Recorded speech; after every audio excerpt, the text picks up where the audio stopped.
Hello दोस्तों, आपका स्वागत है हमारे चैनल पे। आज का जो टॉपिक है उसका नाम है एनाटॉमी ऑफ एक्सटर्नल ईयर।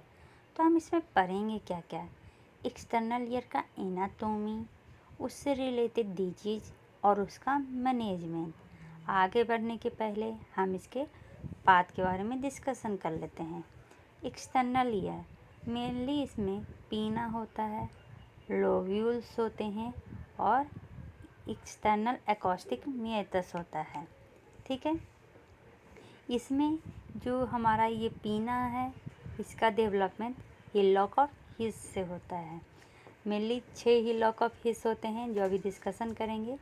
उससे पहले एक बार इसके स्ट्रक्चर को डिस्कस कर लेते हैं। ये वाले पार्ट को हम कहते हैं ट्रायंगुलर फोसा। ये जो है ये इसको कहते हैं हेलिक्स। ठीक है, हेलिक्स के सामने जो होता है उसको कहते हैं एंटी हेलिक्स। ये हेलिक्स है और ये होता है एंटी हेलिक्स। ठीक है, ये हेलिक्स का जो ये एंटीरियर पार्ट है ये वाला, इसको हम कहते हैं क्रूस ऑफ हेलिक्स। ठीक है, एक्सटर्नल ईयर में जाने से पहले यहाँ पर एक आप डिप्रेशन देख रहे होंगे। इस डिप्रेशन को हम कहते हैं कॉनका। क्या कहते हैं? कॉनका। ठीक है, ये वाला पार्ट ये देखिए ट्रायंगल जैसा दिख रहा है और यहाँ पर ट्रायंगल जैसा दिख रहा है, तो इसको हम कहते हैं ट्रैगस और इसको कहते हैं एंटी ट्रैगस। मतलब कि इसको कहते थे हेलिक्स, इसको कहते थे हेलिक्स, इसको कहते थे एंटी हेलिक्स। इसको कहते हैं ट्रैगस, इसको कहते हैं एंटी ट्रैगस। तो ऐसे याद करने में ईजी होगा। और जो सबसे नीचे वाला पार्ट है इसको हम कहते हैं लोब्यूल। ठीक है, अब डिस्कशन करते हैं पार्ट ऑफ पीना जो हिलॉक से बना हुआ है। ठीक है, जो एंटीरियर पोर्शन है, रुक जाइए, इसको कहते हैं एंटीरियर पोर्शन। एंटीरियर पोर्शन जो पीना का है वो मेनली हिलॉक 1 से बना हुआ है। ठीक है, यह इसको फर्स्ट हिलॉक कहते हैं। ट्रैगस जो अभी पढ़े थे वो क्या था? सेकेंड हिलॉक्स का बना हुआ है। असेंडिंग हेलिक्स ये थर्ड, एंटी हेलिक्स फोर्थ, फिर helix 5, posterior portion of lobe 6। तो आपको ये बात पूछ भी सकता है। ठीक है, तो आप ये बात याद रखिएगा। इसका development mainly 5th month of gestation में हो जाता है। ठीक है, चलिए अब डिस्कशन करते हैं हम एक्सटर्नल ईयर के एनाटॉमी के बारे में। मेनली इसमें पीना होता है और एक्सटर्नल एकॉस्टिक मेटस होता है। ठीक है, तो पहले पीना के बारे में बात करते हैं। जो हमारा पीना होता है ना, ये है पीना। ये सारा पार्ट क्या है? एक कार्टिलेज से बना हुआ है, येलो इलास्टिक कार्टिलेज। क्वेश्चन पूछ सकता है कि ये जो पीना है कितने इलास्टिक कार्टिलेज से बना हुआ है? तो 1 piece of yellow elastic cartilage से बना हुआ है, सिर्फ लोब्यूल को छोड़ के। क्योंकि ये जो लोब्यूल वाला पार्ट है ना, ये फैट से बना हुआ है। ठीक है, यहाँ तक समझ में आ गया। पीना बना हुआ है single piece of yellow elastic cartilage और लोब्यूल बना हुआ है फैट का। ठीक है, पार्ट ऑफ पीना अभी डिस्कस किए थे। जो ये ट्रैगस पार्ट है वो फर्स्ट आर्क से डेवलपमेंट होता है। ठीक है, लोब्यूल में कोई भी कार्टिलेज नहीं होते हैं, सिर्फ फैट होता है। तो ये क्वेश्चन में आ सकता है पीना का कौन सा पार्ट में कार्टिलेज नहीं होता है? तो वो होता है लोब्यूल। और इसमें हेलिक्स, एंटी हेलिक्स और ट्रैगस ये सब पार्ट होते हैं। एक टर्म आता है जिसको कहते हैं क्या? इंसुरा टर्मिनालिस। ये क्या है? चलिए आपको पिक्चर में दिखाऊंगी तो ज़्यादा समझ में आएगा। ठीक है, ये क्या है हमारा? ये है हेलिक्स का एंटीरियर पार्ट और ये है ट्रैगस। बीच में एक परपेंडिकुलर लाइन खींच लीजिए। जहाँ पे ऐसा लग रहा है ना कि ट्रैगस और ये हेलिक्स क्या हो रहे हैं, ये मीट कर रहे हैं, इसी को कहते हैं इंसुरा टर्मिनालिस। यहाँ पर भी मेनली कार्टिलेज नहीं होता है और ये भी बनता है फर्स्ट और सेकंड हिलॉक से। ठीक है, इसको इंड ऑरल अप्रोच भी कहते हैं। मतलब कि इसमें अगर कोई इंसिजन करना रहेगा तो इसको हम क्या, कौन सा इंसिजन कहेंगे? लेम लेम्पर्थ इंसिजन कहेंगे। कौन सा? लेम्पर्थ इंसिजन। और ये होता कैसे है? तो इंद ऑरल अप्रोच के द्वारा होता है। इसमें मेनली हम इंसुरा टर्मिनालिस को इंसिजन करते हैं। ठीक है, मेनली हमें 3 अप्रोच पढ़ना होता है ईयर सर्जरी के लिए। तो जो पहला अप्रोच है उसको कहते हैं पोस्ट ऑरल अप्रोच। सेकेंड जो ऑलरेडी डिस्कस कर चुके हैं इंद ऑरल अप्रोच। और थर्ड इंडोमिएटल या ट्रांसकैनाल या परमिएटल अप्रोच। जो पोस्ट ऑरल अप्रोच है वो नाम से ही देखिए क्या कह रहा है, ऑरल पोस्ट, मतलब कि कान के पीछे इसमें मेनली इंसिजन होता है और इसको वाइल्डी अप्रोच भी कहा जाता है। और ये 2 साल से कम बच्चों में नहीं किया जाता है। ठीक है, क्योंकि उस समय पूरी तरह से सारे नर्व डिस्ट्रीब्यूट नहीं होते हैं और इससे नर्व डैमेज होने का डर होता है। इंद ऑरल अप्रोच, इसको हम लेम्बर्थ इंसिजन भी कहते हैं। इसमें इंसुरा टर्मिनालिस का इंसिजन किया जाता है। इंडोमिएटल अप्रोच, इसमें क्या होता है, एक्सटर्नल एकॉस्टिक कैनाल में मेनली क्या किया जाता है, इंसिजन किया जाता है और इसको रोजिन इंसिजन भी कहा जाता है।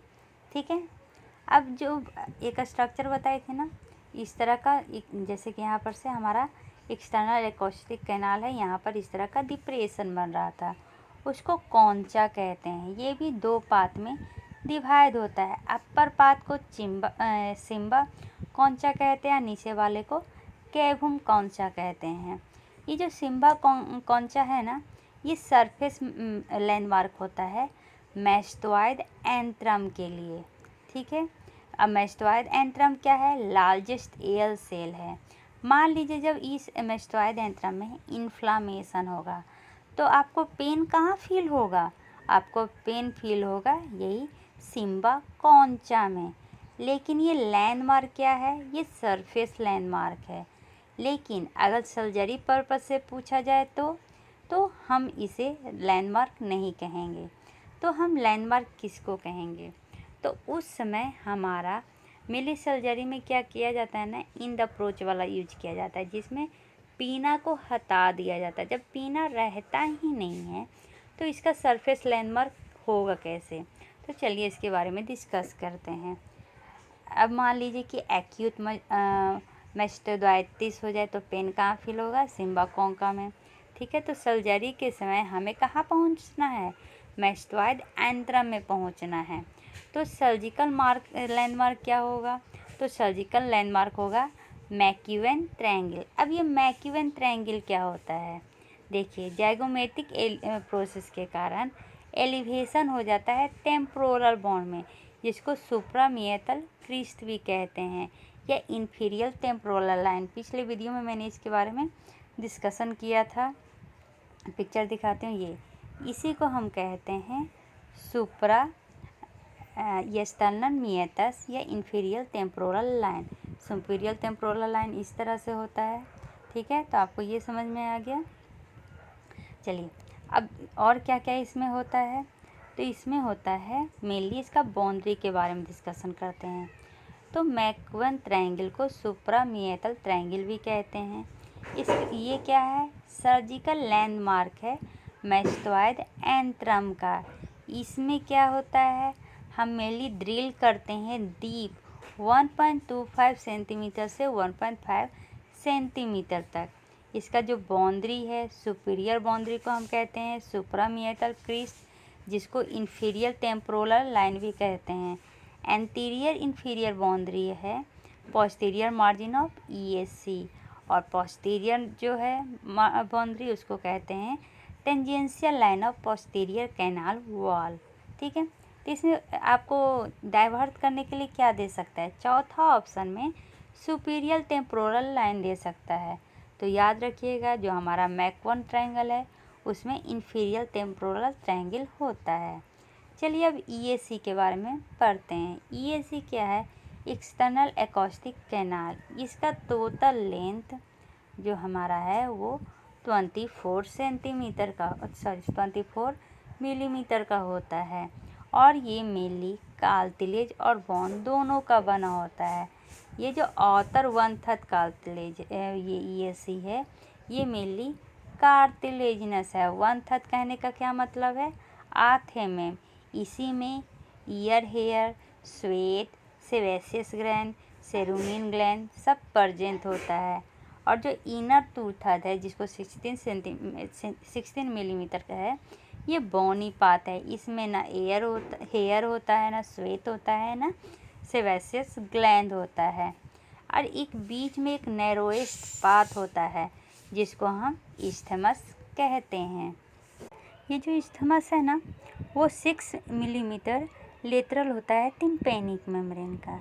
अब आप एक ग्लैंड के बारे में सुने होंगे जिसको कहते हैं सेरुमिनस ग्लैंड।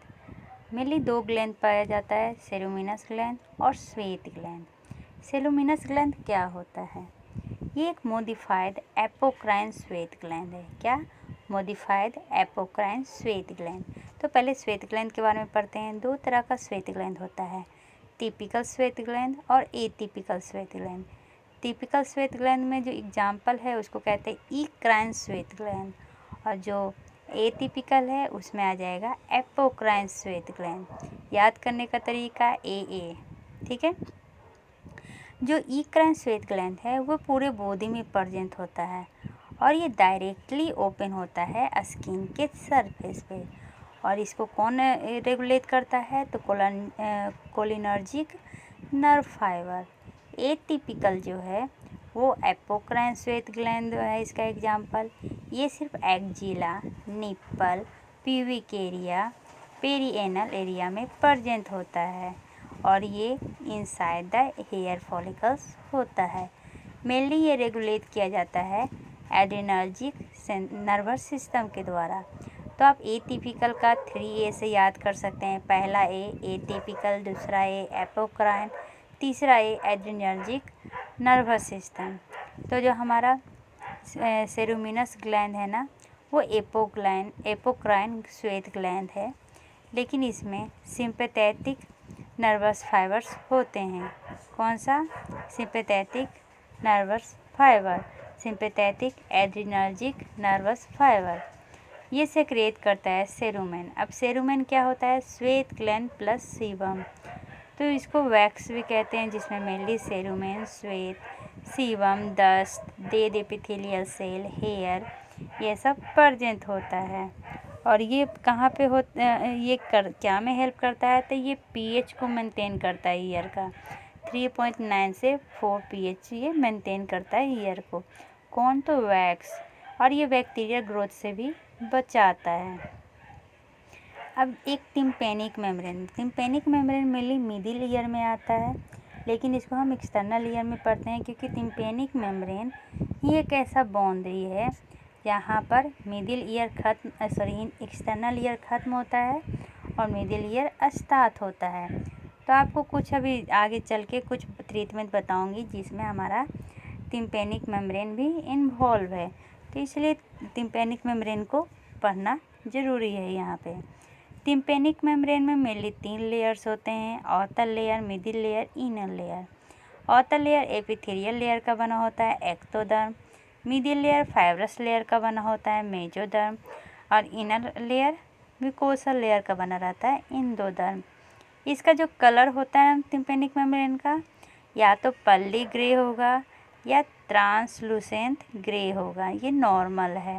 लेकिन अगर वो चौकी वाइट दिखे, इसका मतलब कि वो नॉर्मल नहीं है।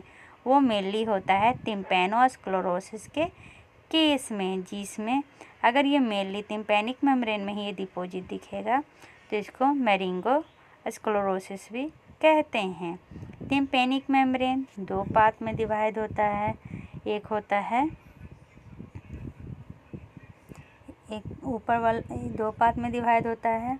ऊपर वाला को कहते हैं पार्स फ्लैसिडा, नीचे वाले को पार्स टेंसा। पार्स फ्लैसिडा को हम शार्पेन मेम्ब्रेन भी कहते हैं। और ये फाइब्रस, इसमें जो फ्लैसिडा है तो इसमें फाइब्रस ना के बराबर होता है, बहुत ही कम मात्रा में होता है। और टेन से मतलब बहुत सारी यहाँ पे फाइब्रस वेल ऑर्गेनाइज्ड होते हैं।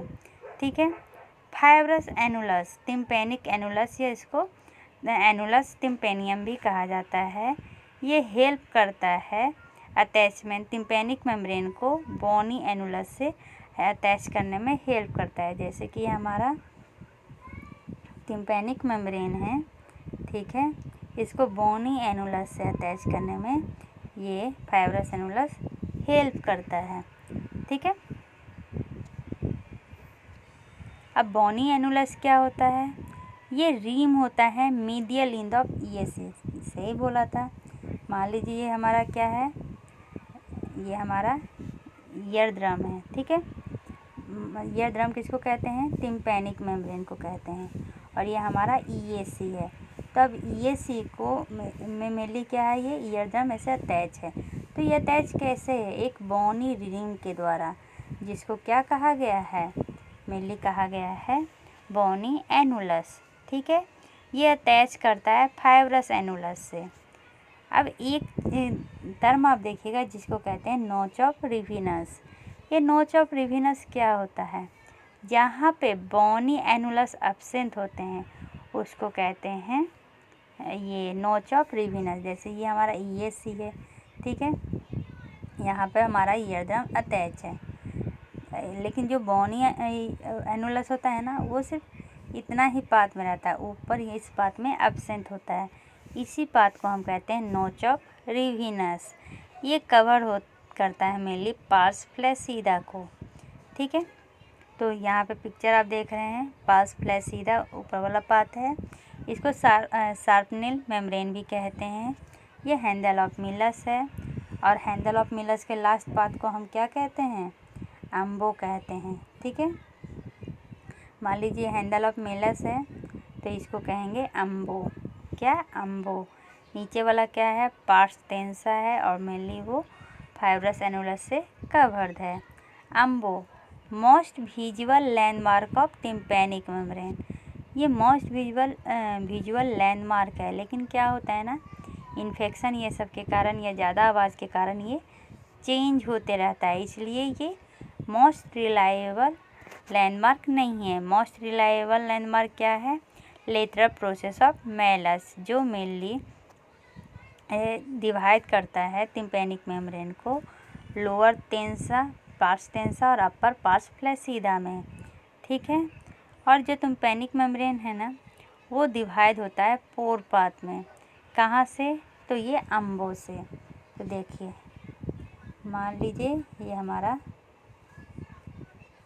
टिम्पैनिक मेम्ब्रेन है, ठीक है, ये हमारा टिम्पैनिक मेम्ब्रेन है। यहाँ पे इस तरह से अम्बो लटका हुआ है, तो एक इसके परपेंडिकुलर और दूसरा उसका परपेंडिकुलर। इस तरह से हम मेनली ईयर ड्रम को 4 पार्ट में डिवाइड करते हैं, ठीक है।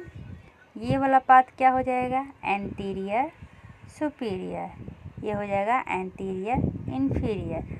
मतलब ये नीचे वाला पार्ट क्या है? एंटीरियर है, ऊपर वाला पार्ट पोस्टीरियर है। तो ये वाला कहला जाएगा एंटीरियर इन्फीरियर, और ये वाला कहला जाएगा एंटीरियर सुपीरियर। वैसे ही ये पोस्टीरियर इन्फीरियर और ये पोस्टीरियर सुपीरियर, ठीक है। तो अम्बो मेनली ईयर ड्रम को 4 पार्ट में डिवाइड करता है, और lateral process of Malus tympanic membrane को 2 पार्ट में डिवाइड करता है। जो हमारा कोन ऑफ लाइट कहाँ पे दिखता है? तो anterior inferior of tympanic membrane में दिखता है, ये याद रखिएगा। अब चलिए, मान लीजिए कि आपके ईयर ड्रम में कोई फॉरेन बॉडी चला गया है, तो इसको हम रिमूव कैसे करेंगे? उसको मेनली रिमूव किया जाता है जॉब्सन हॉर्नी प्रोब से, जिसमें क्या होता है? रिंग क्यूरेटे लगा हुआ रहता है, ठीक है। तो अब ये क्या है? इस तरह का एक क्यूरेटे रहता है। जो फॉरेन बॉडी होता है ना, उसको इसमें ऐसे अटका लिया जाता है और फिर निकाल लिया जाता है। लेकिन ये foreign body small foreign body के लिए होता है, पूरी तरह ऑब्स्ट्रक्शन नहीं हुआ है उसके लिए होता है। माइक्रो फोर्सेप, इसको एलिगेटर फोर्सेप भी कहते हैं या क्रोकोडाइल फोर्सेप भी कहते हैं। इसमें जो है ना, इसका स्ट्रक्चर क्रोकोडाइल की तरह होता है। क्रोकोडाइल का आप देखिएगा तो नीचे वाला जबड़ा ज़्यादा बड़ा होता है, ठीक है। तो ये इसमें क्या होता है? यहाँ पे फॉरेन बॉडी को अटका लेते हैं और फिर वो बाहर निकाल लेते हैं। लेकिन ये जो फॉरेन बॉडी होना चाहिए ये स्फेरिकल नहीं होना चाहिए, शार्प होना चाहिए। ये मेनली स्फेरिकल के लिए माइक्रोफोर्सेप्स नहीं है। अब एक टर्म है सिरिंजिंग। सिरिंजिंग में मेनली हम सिम्पसन ऑरेंज सिरिंज यूज करते हैं, जिसमें 50 ml का सिरिंज यूज किया जाता है। अभी तक सिर्फ इतना समझिए कि इसमें हम क्या करते हैं, वाटर से वॉश करते हैं एट द 37 डिग्री सेल्सियस, मतलब 37 एंगल से। जैसे ये हमारा ईयर है, ये हमारा EAC है, तो 37 डिग्री पे हम क्या रखते हैं, हम सिरिंज से वाटरिंग करते हैं। अब 37 डिग्री पे क्यों, इससे पहले मैं कुछ एनाटॉमी बताती हूँ तो आपको ये ज़्यादा समझ में आएगा। ठीक है, जो हमारा टिम्पेनिक मेम्ब्रेन है, आप सोचते होंगे कि वो एक्सटर्नल एक्रोस्टिक कैनाल के एकदम ऐसे स्ट्रेट लगा हुआ है, बट ऐसा नहीं होता है। ये एक्सटर्नल एक्रोस्टिक कैनाल से 55 डिग्री एंगल में ऐसे रोटेट होता है। यहाँ पर जो एंगल बनाता है ना, वो कितना डिग्री का बनाता है, 55 डिग्री, मतलब कि एक्यूट एंगल बनाता है किसके साथ, एक्सटर्नल एक्रोस्टिक कैनाल के साथ। ठीक है, जिसके कारण क्या होता है, जो नीचे वाला वॉल होता है उसका साइज बड़ा हो जाता है, जो पोस्टीरियर सुपीरियर वॉल है उसका साइज छोटा हो जाता है। ठीक है, तो अब देखते हैं कि ये सिरिंजिंग कैसे यूज करते हैं। मान लीजिए कि ये हमारा यहाँ पर क्या है, कोई एक्सटर्नल पार्टिकल या फॉरेन पार्टिकल आया हुआ है, तो हम इस तरह वाटरिंग करते हैं सीरीज से 37 डिग्री पे कि ये वाटर डायरेक्ट यहाँ पर जाए और फिर ये नीचे से ऐसे होते हुए फॉरेन बॉडी को लेते हुए बाहर निकल जाए। तो डायरेक्ट ईयर ड्रम पे इसमें क्या होगा, डायरेक्ट ईयर ड्रम पे वाटर हीट नहीं करेगा, जिससे ईयर ड्रम का डैमेज होने की परसेंटेज बहुत ही कम हो जाते हैं। और बिना टिम्पेनिक मेम्ब्रेन और ईयर ड्रम दोनों सेम है, तो बिना टिम्पेनिक मेम्ब्रेन को डैमेज किए हुए हम एक्सटर्नल पार्टिकल को बाहर निकाल सकते हैं। ठीक है, तो ये कॉन्ट्राडिक्शन किस में होता है, अब देखिए वाटर है। ठीक है, अगर हमारा ईयर ड्रम परफोरेटेड रहा, क्या रहा, परफोरेटेड मतलब क्या होता है, होल रहा, तो ये पानी अगर हम देंगे तो वो क्या हो जाएगा, मिडिल ईयर में चला जाएगा। इसलिए परफोरेटेड टिम्पेनिक मेम्ब्रेन में हम ये सिरिंजिंग मेथड यूज नहीं करते हैं। दूसरा, इंटैक्टेड फॉरेन बॉडी। इंटैक्टेड फॉरेन बॉडी कहने का क्या मतलब है कि कोई फॉरेन बॉडी है जो पूरा EAC को क्या कर लिया है, कवर कर दिया है। मतलब अब मान लीजिए हम सिरिंजिंग कर रहे हैं, वाटर तो अंदर जा नहीं रहा, तो ये वाटर बाहर निकलेगा कैसे। ठीक है, वेजिटेटिव फॉरेन बॉडी, इसका मतलब क्या हुआ, जैसे कि जो वाटर को ऑब्जर्व कर रहा है, तो हम वाटर देंगे तो वो तो वाटर ऑब्जर्व कर लेगा, तो इसमें भी कॉन्ट्राडिक्शन है। Acute infection of external ear या मिडिल ईयर, जब ये एक्सटर्नल ईयर या मिडिल ईयर में इन्फेक्शन हुआ है तो ये वाला नहीं किया जाता है, क्योंकि इसके कारण पेन होने का खतरा होता है। तो हम उसमें क्या करते हैं, हम माइक्रो सक्शन करते हैं। याद रखिएगा, माइक्रो सक्शन बेस्ट वे है। ये कंट्राडिक्शन में बेस्ट वे कौन सा है, माइक्रो सक्शन। इसमें EAC का और टिम्पेनिक मेम्ब्रेन का डैमेज के मिनिमम चांसेस होते हैं। ठीक है, तो आपको इसमें तो पता ही है, एक मशीन दिया जाता है जिसके द्वारा वो सक्शनिंग के थ्रू हम कोई भी सामान को बाहर निकाल लेते हैं। अब मान लीजिए आपका ईयर है, उसमें कोई लाइव इंसेक्ट चला गया है, तो उसको हम कैसे रिमूव करेंगे, तो क्या हम उसमें ये रुआ डाल के कान को साफ़ करेंगे, कभी भी ऐसा नहीं कीजिएगा, क्योंकि अगर आप कोई पार्टिकल डालिएगा तो जो इंसेक्ट है वो डर कर आपके ईयर ड्रम की तरफ जाने लगेगा, जिससे क्या है, आपके ईयर ड्रम ये परफोरेट होने का खतरा है। तो हम इसमें करेंगे क्या, सबसे पहले इंसेक्ट का ये दिमाग पर ये कि वो आपके कान के अंदर गया क्यों है। जो हमारा ईयर होता है वहाँ पर अंदर में जो EAC है वो डार्क होता है, ड्राई होता है, वार्म इन्वायरमेंट होता है, जो इंसेक्ट के लिए फेवरेबल होता है। ठीक है, तो अगर हमें इंसेक्ट को बाहर निकालना है तो ये फेवरेबल इन्वायरमेंट को क्या करना पड़ेगा, वर्स करना पड़ेगा, जिससे इंसेक्ट अपने आप क्या हो जाएगा, बाहर आ जाएगा। तो हम क्या यूज करेंगे, वाटर या ऑयल? वाटर नहीं, ऑयल यूज करेंगे। ऑयल क्यों यूज करेंगे? कोई भी ऑयल घर में जो मस्टर्ड, सरसों का तेल, कोकोनट का तेल, नारियल का तेल, कोई भी यूज करेंगे। जब हम तेल डालेंगे तो क्या होगा, वो जाकर अंदर में ईयर ड्रम की तरफ जाकर बैठ जाएगा और फिर जो हमारा इंसेक्ट है वो ऑक्सीजन नहीं ले पाएगा। ठीक है, तो आप ये भी बोल सकते थे कि अब हम तेल डाल रहे हैं तो हमारा इंसेक्ट अब ईयर ड्रम की तरफ नहीं जाएगा। तो जब हम तेल डालते हैं तो वो क्या होता है, देखिए एक पिक्चर से समझाती हूँ।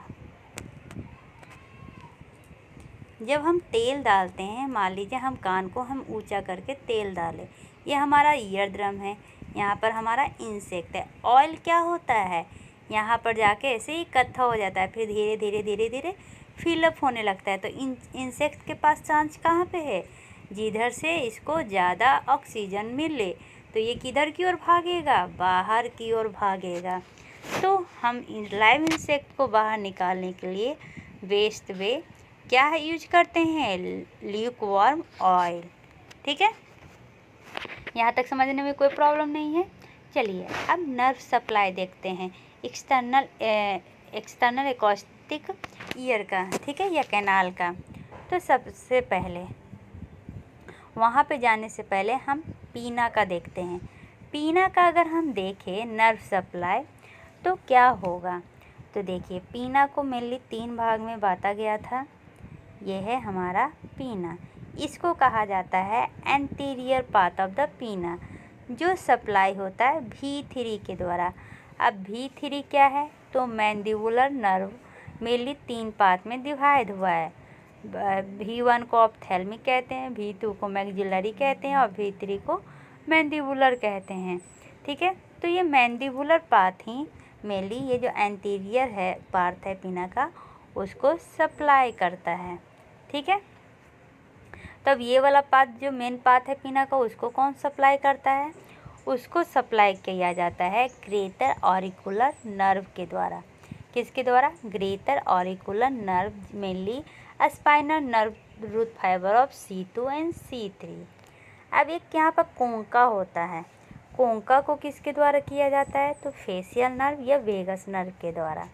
ठीक है, ये मेनली हम लेटरल साइड ऑफ पीना देख रहे हैं। हम मीडियल साइड ऑफ पीना देखेंगे तो ये जो स्टार्टिंग है वो फेशियल और वेगस नर्व के द्वारा होगा, बीच वाला ग्रेटर ऑरिकुलर नर्व के द्वारा होगा।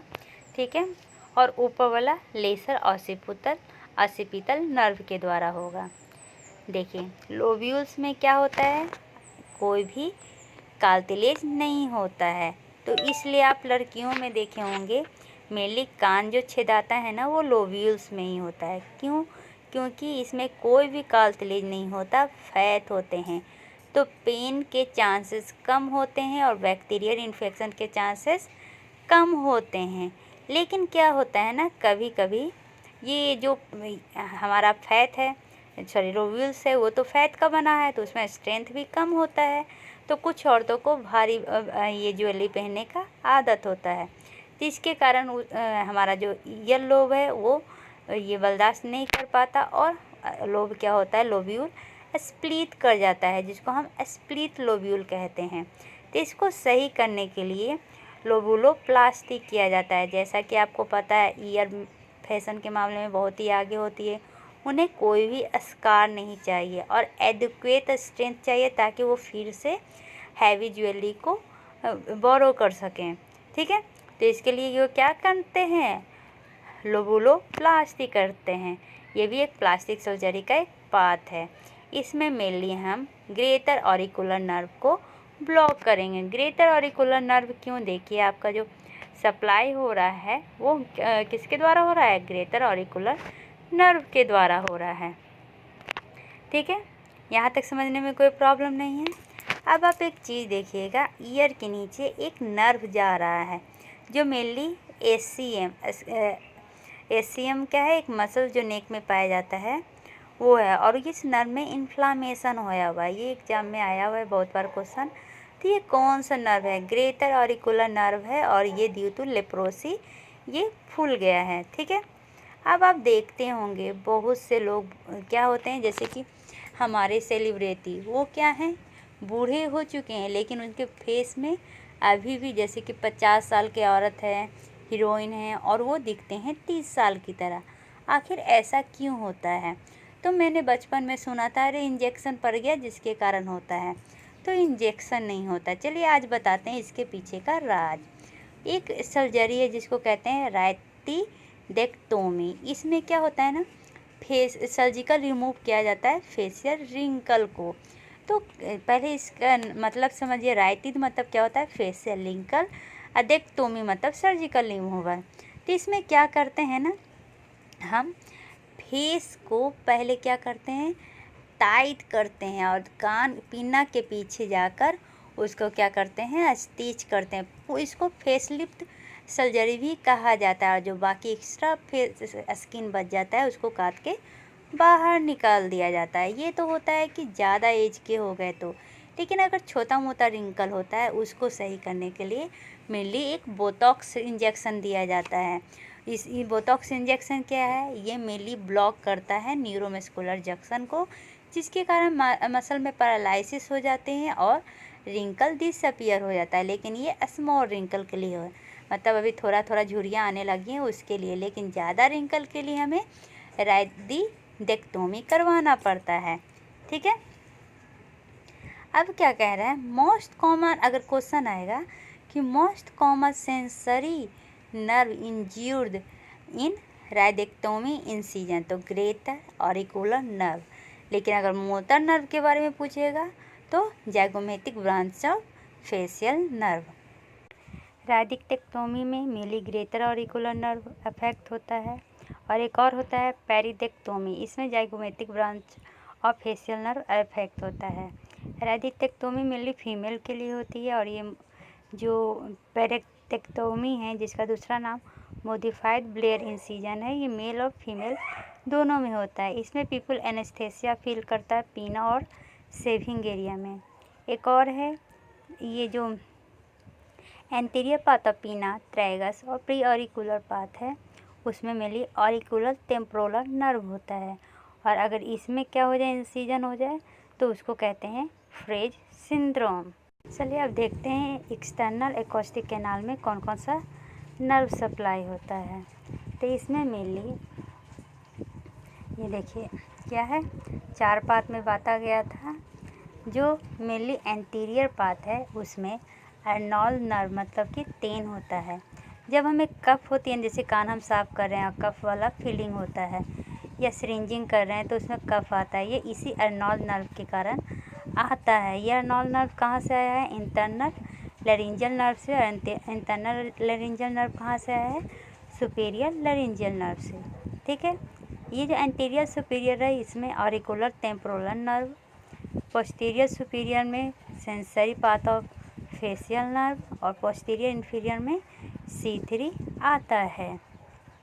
जो पोस्टीरियर पाथ है ना, वो मेनली सप्लाई किया जाता है sensory supply of facial nerve में। अगर ये नर्व एब्सेंट हो जाए तो उसमें एक साइन होता है जिसको कहते हैं हिर्शज़ेलबर्गर साइन।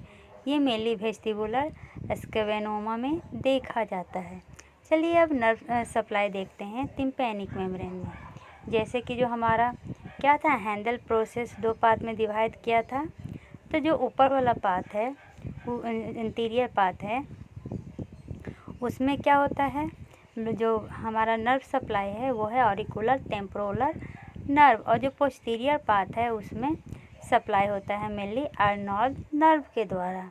ठीक है, यहाँ तक समझने में कोई प्रॉब्लम नहीं है। अब एक होता है medial side of tympanic membrane. Medial side of tympanic membrane mainly Jacobson nerve of glossopharyngeal nerve के द्वारा किया जाता है।